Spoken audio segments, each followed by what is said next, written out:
Good morning students. ഇന്ന് നമ്മൾ discuss ചെയ്യാൻ പോകുന്നത് സ്റ്റൊമക്കിൻ്റെ അനാറ്റമിയാണ്. ആദ്യത്തെ സ്ലൈഡിലേക്ക് പോവാം. The stomach is A muscular organ situated in the left side in upper abdomen just below the ribs. Stomach എന്ന് പറഞ്ഞു കഴിഞ്ഞാൽ എല്ലാവർക്കും അറിയാം അല്ലേ, ആമാശയം അല്ലെങ്കിൽ വയർ എന്ന് പറയും അല്ലേ. The stomach is A muscular organ. ഇതൊരു മസ്കുലർ ഓർഗനാണ്. ഇനി ഇതെവിടെയാണ് സ്ഥിതി ചെയ്യുന്നത് അല്ലെങ്കിൽ സിറ്റുവേറ്റ് ചെയ്തിരിക്കുന്നത്? ലെഫ്റ്റ് സൈഡിലായിട്ടാണ് സ്റ്റൊമക്ക് സിറ്റുവേറ്റ് ചെയ്തിരിക്കുന്നത്. ഇൻ അപ്പർ അബ്ഡോമൻ, വയറിന് മുകൾ ഭാഗത്തായിട്ടാണ് ഇത് സ്ഥിതി ചെയ്യുന്നത്. ജസ്റ്റ് ബിലോ ദ റിബ്സ്, റിബ്സിന് താഴെയായിട്ട്, വാരിയലിന് താഴെയായിട്ടാണ് സ്ഥിതി ചെയ്യുന്നത്. അപ്പോൾ സ്റ്റൊമക്ക് എന്ന് പറയുന്നൊരു മസ്കുലർ ഓർഗനാണ്. ഇത് സിറ്റുവേറ്റ് ചെയ്യുന്നത് ലെഫ്റ്റ് സൈഡിലാണ്, അപ്പർ അബ്ഡോമനിലാണ്. വാരിയലിന് അല്ലെങ്കിൽ റിബ്സിന് താഴെയായിട്ടാണ് ഈ സ്റ്റൊമക്ക് അല്ലെങ്കിൽ ആമാശയം സ്ഥിതി ചെയ്യുന്നത്. It is a continuation of oesophagus and receives churned food from it. നമ്മൾ കഴിഞ്ഞ വീഡിയോയിൽ ഈസോഫാഗസ് പഠിച്ചിരുന്നു. അപ്പോൾ ഈസോഫാഗസിൻ്റെ കണ്ടിന്യൂഷനാണ് സ്റ്റൊമക്ക് എന്ന് നമ്മൾ പഠിച്ചിരുന്നു അല്ലേ. അന്നനാളം ഇവിടെ വന്ന് യോജിക്കുന്നു, ആമാശയത്തിൽ വന്ന് യോജിക്കുന്നു. അതുപോലെ തന്നെ receives churned food from it, നമ്മൾ കഴിക്കുന്ന ആഹാരം അന്നനാളം വഴി എവിടെ എത്തുന്നു? ആമാശയത്തിൽ അല്ലെങ്കിൽ ഈസോഫാഗസ് വഴി സ്റ്റൊമക്കിലെത്തുന്നു നമ്മൾ കഴിക്കുന്ന ഫുഡ്. അടുത്ത സ്ലൈഡ്. ഇനി പാർട്സ് ഓഫ് ദ സ്റ്റൊമക്ക്. സ്റ്റൊമക്കിന് എത്ര പാർട്സ് ഉണ്ട്? 4 പാർട്സാണ് സ്റ്റൊമക്കിനുള്ളത്. ആദ്യത്തെ പാർട്ടാണ് കാർഡിയ, രണ്ടാമത്തത് ഫണ്ടസ്, മൂന്നാമത്തത് ബോഡി, നാലാമത്തത് പൈലോറസ്. അപ്പം എത്ര പാർട്സാണ് സ്റ്റൊമക്കിനുള്ളത്? 4 പാർട്സാണുള്ളത്. ആദ്യത്തത് കാർഡിയ, രണ്ടാമത്തത് ഫണ്ടസ്, മൂന്നാമത്തത് ബോഡി, നാലാമത്തത് പൈലോറസ്. എനിക്ക് ഈ ഫോട്ടോയിൽ കാണാൻ പറ്റും. നമുക്ക് ഇതിൻ്റെ എക്സ്പ്ലനേഷൻ ഇനി എന്താണെന്ന് നോക്കാം. കാർഡിയ എന്ന് പറഞ്ഞാൽ ഫസ്റ്റ് റീജിയനാണ്. നിങ്ങൾക്ക് ഈ പിക്ചറിൽ കാണാൻ പറ്റും അല്ലേ. ഈ പിക്ചറിൽ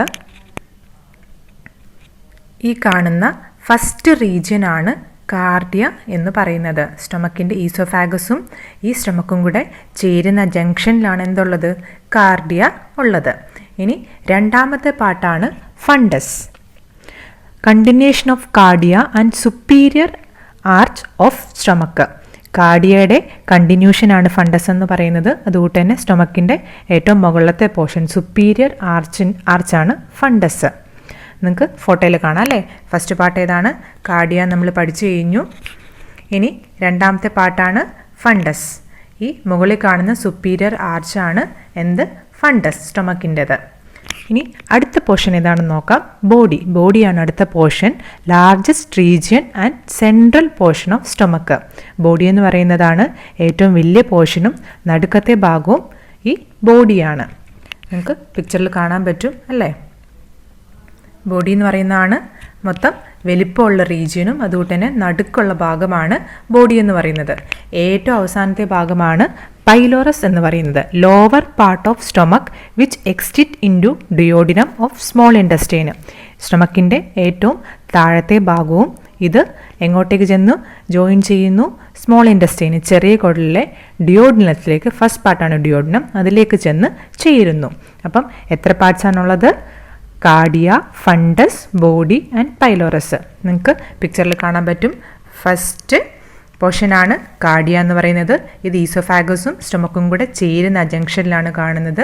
രണ്ടാമത്തതാണ് ഫണ്ടസ്. ഫണ്ടസ് എന്ന് പറയുന്നത് ഈ സ്റ്റൊമക്കിൻ്റെ സുപ്പീരിയർ ആർച്ചാണ്.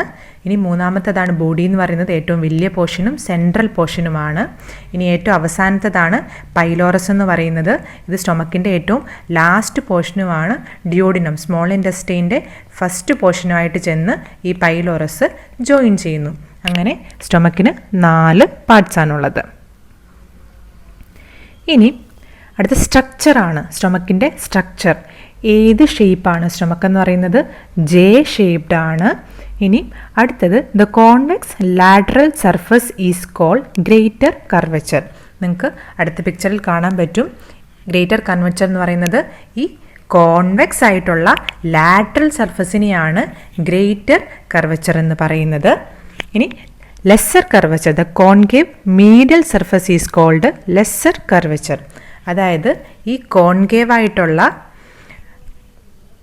കോൺകേവായിട്ടുള്ള മീഡിയൽ സർഫസിനെയാണ് ലെസ്സർ കർവച്ചർ എന്ന് പറയുന്നത്. ഗ്രേറ്റർ കർവച്ചർ എന്ന് പറഞ്ഞു കഴിഞ്ഞാൽ എന്താണ്? കോൺവെക്സ് ലാറ്ററൽ സർഫസ് ആണ് ഗ്രേറ്റർ കർവച്ചർ എന്നാണ് സ്റ്റൊമക്കിൻ്റെത്. ഇനി കോൺകേവ് മീഡിയലാണ് ലെസ്സർ കർവച്ചർ എന്ന് പറയുന്നത്. ഇനി the stomach wall consist of 4 layers of mucosa. ഈ സ്റ്റൊമക് വാളിന് 4 ലെയർ മ്യൂക്കോസ ഉണ്ട്. It protects the stomach from gastric enzymes. നമുക്കറിയാം സ്റ്റൊമക്കിൽ ഒത്തിരി ഗ്യാസ്ട്രിക് എൻസൈംസ് ഉണ്ടല്ലേ, ഡൈജഷന്, ഫുഡിൻ്റെ ഡൈജഷന് വേണ്ടിയിട്ട്. അപ്പം ഇത് ഈ സ്റ്റൊമക്കിന് പ്രോബ്ലം ഉണ്ടായിരിക്കാൻ വേണ്ടിയിട്ട് ഈ സ്റ്റൊമക്കിന് 4 ലെയേഴ്സ് ഓഫ് മ്യൂക്കോസ ഉണ്ട്. അത് ഈ ഗ്യാസ്ട്രിക് എൻസൈംസിൽ നിന്നെല്ലാം പ്രൊട്ടക്റ്റ് ചെയ്യും. ഇനിയും ഇതുപോലെ ഈ മ്യൂക്കോസയ്ക്ക് എന്തെങ്കിലും ബുദ്ധിമുട്ടുകൾ വരുമ്പോഴാണ് അൾസർ പോലെയുള്ള കണ്ടീഷൻസൊക്കെ വരുന്നത്. അപ്പോൾ സ്ട്രക്ചർ എങ്ങനെയാണ്? ജെ ഷേപ്ഡ് ആണ് സ്റ്റൊമക്ക് എന്ന് പറയുന്നത്. കോൺവെക്സ് ലാറ്ററൽ സർഫസ് ആണ് ഗ്രേറ്റർ കർവച്ചർ എന്ന് പറയുന്നു. കോൺകേവ് മീഡിയൽ സർഫസ് എന്ന് പറഞ്ഞാൽ ലെസ്സർ കർവച്ചർ എന്ന് പറയുന്നു. ഇനി സ്റ്റൊമക്കിൻ്റെ സ്ഫിങ്ക്ടേഴ്സ് നമ്മൾ ഓൾറെഡി ഈസോഫാഗസിൽ പഠിച്ചിരുന്നു. ഈസോഫാഗൽ സ്ഫിങ്ക്ടർ എന്ന് പഠിച്ചിരുന്നു. അത് ഈസോഫാഗസും സ്റ്റൊമക്കും കൂടെ ജോയിൻ ചെയ്യുന്ന ഭാഗത്താണ് ഈസോഫാഗൽ സ്ഫിങ്ക്ടർ നമ്മൾ പഠിച്ചിരുന്നു അല്ലേ. അപ്പോൾ സ്ഫിങ്ക്ടേഴ്സ് 2 സ്ഫിങ്ക്ടേഴ്സ് ആണ്. ലോവർ ഈസോഫാഗൽ സ്ഫിങ്ക്ടർ ആൻഡ് രണ്ടാമത്തത് പൈലോറിക് സ്ഫിങ്ക്ടർ. ഈ ലോവർ ഈസോഫാഗൽ സ്ഫിങ്ക്ടറിനെ കാർഡിയാക് സ്ഫിങ്ക്ടർ എന്ന് പറയുന്നു. നിങ്ങൾക്ക് കാണാൻ പറ്റും ഈ ഇമേജിൽ. ഇതാണ് കാർഡിയാക് സ്ഫിങ്ക്ടർ. അത് ഈസോഫാഗസും സ്റ്റൊമക്കും കൂടെ ചേരുന്ന ആ ഭാഗത്താണ് എന്ത്? കാർഡിയാക് സ്ഫിങ്ക്ടർ അല്ലേ. സ്റ്റൊമക്കിൻ്റെ ഫസ്റ്റ് പോർഷനാണ് ഏതെന്ന് പഠിച്ചു? കാർഡിയ എന്ന് പഠിച്ചു. ഇതുകൊണ്ട് തന്നെ ഈസോഫാഗസിൻ്റെ ഏറ്റവും അവസാനത്തെ പോർഷനാണ്. അതുകൊണ്ടാണ് ഈ 2 പേരുള്ളത്. ലോവർ ഈസോഫാഗൽ സ്ഫിങ്ക്ടർ എന്ന് വിളിക്കുന്നു, അതുകൊണ്ട് തന്നെ കാർഡിയാക് സ്ഫിങ്ക്ടർ എന്ന് വിളിക്കുന്നു. നമ്മൾ പഠിച്ചിരുന്നു ഈസോഫാഗസ് പഠിച്ചപ്പോൾ സ്ഫിങ്ക്ടേഴ്സ് എന്തിനു വേണ്ടി ഹെൽപ്പ് ചെയ്യുന്നു? ഈ സ്റ്റൊമക്കിലുള്ള കണ്ടൻസ് ഒന്നും മുകളിലേക്ക് കയറിപ്പോകാതിരിക്കാൻ വേണ്ടിയിട്ട് ഇത് സഹായിക്കുന്നു. ഇത് ക്ലോസ് ആകുന്നു, അതുകൊണ്ട് തന്നെ കണ്ടൻസ് ഒന്നും വെളിയിലേക്ക് പോകുന്നില്ല എന്ന് നമ്മൾ പഠിച്ചിരുന്നു. അതുപോലെ തന്നെ സ്റ്റൊമക്കിൻ്റെ ലാസ്റ്റ് പോർഷനിൽ പൈലോറസിൻ്റെ അവിടെ ആയിട്ട് പൈലോറിക് സ്ഫിങ്ക്ടർ ഉണ്ട്. നിങ്ങൾക്ക് കാണാൻ പറ്റും അല്ലേ. ഇതാണ് നമ്മൾ പഠിച്ചു അല്ലേ. സ്മോൾ ഇൻറ്റസ്റ്റൈനും സ്റ്റൊമക്കും കൂടെ ചേരുന്ന ഭാഗത്താണ് പൈലോറസ് എന്ന് പഠിച്ചു. അവിടെ ഒരു സ്ഫിങ്ക്ടർ ഉണ്ട്, അതാണ് പൈലോറിക് സ്ഫിങ്ക്ടർ എന്ന് പറയുന്നത്. ഇതും അതുപോലെ തന്നെ എന്താണ്? അവിടെ ക്ലോസ്ഡ് ആയിരിക്കും. അതുകൊണ്ട് തന്നെ കണ്ടൻസ് സ്റ്റൊമക്കിൽ തന്നെ, നമ്മൾ കഴിക്കുന്ന ഭക്ഷണമെല്ലാം സ്റ്റൊമക്കിൽ തന്നെ ഉണ്ടാകും. ഇത് സ്മോൾ ഇൻറ്റസ്റ്റൈനിലേക്ക് പിന്നീട് പോകുകയുള്ളൂ. ഡൈജഷൻ ആയതിനു ശേഷം മാത്രമേ ഇത് അബ്സോർബ് ആകാൻ വേണ്ടിയിട്ട് സ്മോൾ ഇൻറ്റസ്റ്റൈനിലേക്ക് പോകുകയുള്ളൂ. സോ 2 സ്ഫിങ്ക്ടേഴ്സ് ഉണ്ട്. ഏതൊക്കെയാണ്? ലോവർ ഈസോഫാഗൽ സ്ഫിങ്ക്ടർ അല്ലെങ്കിൽ കാർഡിയാക് സ്ഫിങ്ക്ടർ. രണ്ടാമത്തേതാണ് പൈലോറിക് സ്ഫിങ്ക്ടർ. ഈസോഫാഗൽ സ്ഫിങ്ക്ടർ എവിടെയാണ് കാണുന്നത്? ഈസോഫാഗസിനും സ്റ്റൊമക്കിൻ്റെയും ജംഗ്ഷനിലാണ് പൈലോറിക് സ്ഫിങ്ക്ടർ. പൈലോറസും സ്മോൾ ഇൻറ്റസ്റ്റൈൻ്റെ ജംഗ്ഷനിലുമാണ് കാണുന്നത്. രണ്ടും സ്റ്റൊമക്കിൻ്റെ കണ്ടൻസ് അതിൽ തന്നെ നിർത്താൻ വേണ്ടിയിട്ട് സഹായിക്കുന്നു. അതിൻ്റെ ഇതാണ് എക്സ്പ്ലനേഷനാണ്. Lower oesophageal sphincter, it is also known as cardiac sphincter, situated at the junction of oesophagus and stomach. നമ്മൾ ഓൾറെഡി പറഞ്ഞു കഴിഞ്ഞു. Pyloric sphincter, it is situated at the junction of stomach with duodenum. Both helps in keeping the contents in stomach. ഇനി അടുത്തത് blood supply ആണ്. Right gastric artery, left gastric artery and common hepatic artery ആണ് blood supply of stomach. അടുത്തത് functions of stomach. There are 3 phases. First phase is cephalic phase, second is gastric phase and third is intestinal phase. 3 phase ആണ് ഈ digestion വേണ്ടിയിട്ടുള്ളത്. ആ 3 phases ആണ് cephalic phase, gastric phase and intestinal phase. ആദ്യത്തെ cephalic phase എന്താണെന്ന് നോക്കാം. The smell, taste and sight triggers and impulses from taste buds are sent to brain which helps in secretion of enzymes and HCl in stomach. അതായത് നമ്മളുടെ കഴിക്കുന്ന ആഹാരത്തിൻ്റെ മണവും രുചിയും എല്ലാം എന്ത് ചെയ്യുന്നു? ട്രിഗർ ചെയ്യുന്നു. അതിനുശേഷം ഇമ്പൾസസ് ടേസ്റ്റ് ബഡിൽ നിന്നും ബ്രെയിനിലേക്ക് ചെല്ലുന്നു. അതുവഴി ബ്രെയിന് എന്ത് സെക്രീറ്റ് ചെയ്യാൻ വേണ്ടിയിട്ട് സഹായിക്കുന്നു? എൻസൈംസും HClഉം സ്റ്റൊമക്കിൽ സെക്രീറ്റ് ചെയ്യാൻ വേണ്ടിയിട്ട് സിഗ്നൽ അയക്കുന്നു. അങ്ങനെ എൻസൈംസും HClഉം സ്റ്റൊമക്കിൽ ഉണ്ടാകുന്നു. ഇതിനെയാണ് സെഫാലിക് ഫേസ് എന്ന് പറയുന്നത്. ഇനി രണ്ടാമത്തതാണ് ഗ്യാസ്ട്രിക് ഫേസ് എന്ന് പറയുന്നത്. ഈ ഭക്ഷണം സ്റ്റൊമക്കിൽ എത്തിച്ചേർന്നതിന് ശേഷം എന്ത് ചെയ്യുന്നു? ഇത് ചേൺ ചെയ്യുന്നു, നന്നായിട്ട് അരഞ്ഞതിന് ശേഷം. And it is converted in to chyme. കൈമെന്ന് പറഞ്ഞാൽ പാർഷ്യലി ഡൈജസ്റ്റഡ് ഫുഡ്, നന്നായിട്ട് അരയുന്നു, അതിനെയാണ് പാർഷ്യലി ഡൈജസ്റ്റഡ് ഫുഡ് എന്ന് പറയുന്നത്. പകുതി ഡൈജഷൻ നടക്കുന്നു, അതിനെയാണ് ഗ്യാസ്ട്രിക് ഫേസ് എന്ന് പറയുന്നത്. ഇനി ഏറ്റവും അവസാനത്തേതാണ് ഇൻഡസ്ട്രീനൽ ഫേസ് എന്ന് പറയുന്നത്. ഈ കൈമ് പതുക്കെ പൈലോറിക് സ്ഫിങ്ക്ടർ വഴി എങ്ങോട്ടേക്ക് പോകുന്നു? സ്മോൾ ഇൻഡസ്റ്റൈൻ്റെ ഫസ്റ്റ് പാർട്ട് ഏതാണ്? ഡിയോഡിനം അല്ലേ, അതിലേക്ക് പോകുന്നു. അവിടെ വെച്ച് ന്യൂട്രിയൻസ് എല്ലാം അബ്സോർബ് ആകുന്നു. ഇതിനെയാണ് ഇൻഡസ്റ്റൈനൽ ഫേസ് എന്ന് പറയുന്നത്. അപ്പോൾ 3 ഫേസ് ഉണ്ട്. ഏതൊക്കെയാണ്?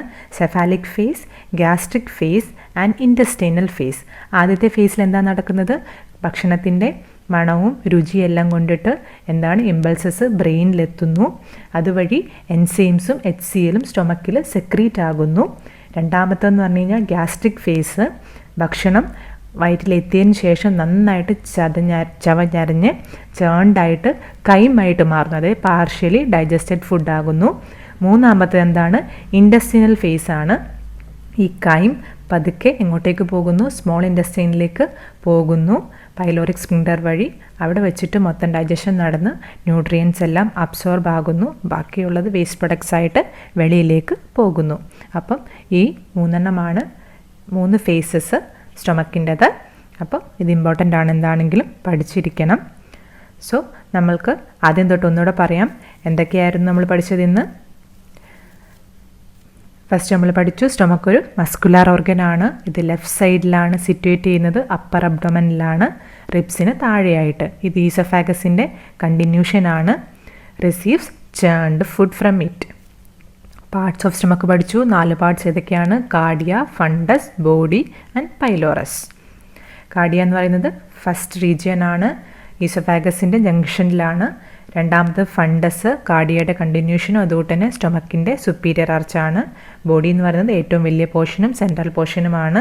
പൈലോറസ് എന്ന് പറയുന്നത് ഏറ്റവും താഴ്ഭാഗത്ത് സ്റ്റൊമക്കിൻ്റെ താഴ്ഭാഗമാണ്. ഇത് പിന്നെ സ്മോൾ ഇൻഡസ്റ്റൈനായിട്ട് കണ്ടിന്യൂ ചെയ്യുന്നു. പിന്നെ നമ്മൾ സ്ട്രക്ചർ പഠിച്ചു അല്ലേ, ജെ ഷേപ്ഡ് ആണെന്ന് പഠിച്ചു. കോൺവെക്സ് ലാറ്ററൽ സർഫസ് ആണ്, greater curvature. Concave medial surface ആണ്, ലെസ്സർ കർവച്ചർ. ഇനി stomach wall 4 layers of mucosa ഉണ്ട്. ഇത് ഗ്യാസ്ട്രിക് എൻസൈംസിൽ നിന്നെല്ലാം പ്രൊട്ടക്റ്റ് ചെയ്യുന്നു. ഇനി സ്ഫിങ്ക്ടേഴ്സ് പഠിച്ചു 2 ഏതൊക്കെയാണ്? ലോവർ ഈസോഫാജിയൽ സ്ഫിങ്ക്ടർ അല്ലെങ്കിൽ കാർഡിയാക് സ്ഫിങ്ക്ടർ എന്ന് പറയും. ഈസോഫാഗസും സ്റ്റൊമക്കും കൂടെ ജോയിൻ ചെയ്യുന്ന സ്ഥലത്താണ്. പൈലോറിക് സ്ഫിങ്ക്ടർ ഉണ്ട്, ഏറ്റവും താഴ്ഭാഗത്താണ്. പൈലോറസും സ്മോൾ ഇൻഡസ്റ്റൈനും കൂടെ ചേരുന്ന ഭാഗത്താണ്. Both helps in keeping the contents in stomach. ഇനി ബ്ലഡ് സപ്ലൈ ഏതൊക്കെയാണ്? Right gastric artery, left gastric artery and common hepatic artery.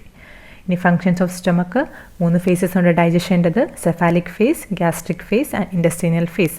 Cephalic ഫേസിൽ ബ്രെയിനിലേക്ക് ഇമ്പൾസസ് ചെല്ലുന്നു, എൻസൈംസ് സെക്രീറ്റ് ആവുന്നു. ഗ്യാസ്ട്രിക് ഫേസിൽ നന്നായിട്ട് ഫുഡ് ചേണാകുന്നു, കൈമാകുന്നു.